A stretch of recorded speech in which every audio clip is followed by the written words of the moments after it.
Ces rizières sont dans la famille de Jean Désiré depuis 5 générations. Pour étouffer leurs revenus, les agriculteurs de cette région se mettent à la pêche et aussi fabriquent des briques. Jean Désiré espère transmettre un jour ses terres à ses enfants, mais aujourd'hui, ses plans sont menacés par une expropriation dont il ne veut pas entendre parler. On n'échangera pas nos terres contre de l'argent. On n'acceptera pas non plus de déménager. Parce que la rizière a pu faire vivre nos ancêtres. La vente des briques permet de financer nos besoins quotidiens et de payer la scolarité de nos enfants.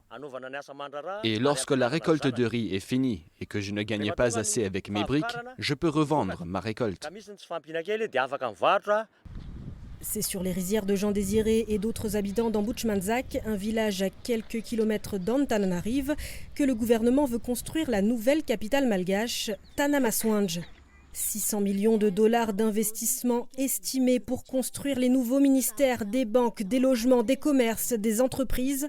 Mais pour cela, il faudrait remblayer 1000 hectares de rizières. En échange, le président de la République a proposé aux paysans de déménager à Bévoye, à plus de 700 km de la capitale malgache.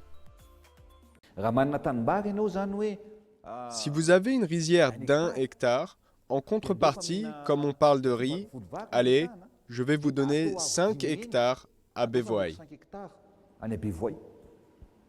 Indignés par cette proposition, des centaines d'habitants d'Amboutch-Manzac ont manifesté leur colère. Rien qu'en vendant nos poissons, on peut gagner 7,50 € par jour. Vous êtes en train de détruire notre gagne-pain. Pourquoi donnez-vous des coups de pied dans nos marmites ?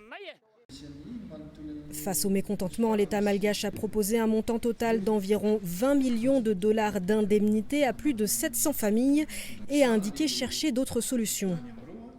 L'État est en train de chercher s'il y a à côté des rizières libres que l'État peut aussi acheter pour réimplanter les gens qui seront touchés par le projet et qui souhaitent encore rester dans le projet, dans les activités d'agriculture. On va chercher un terrain juste à côté pour construire des logements à caractère social.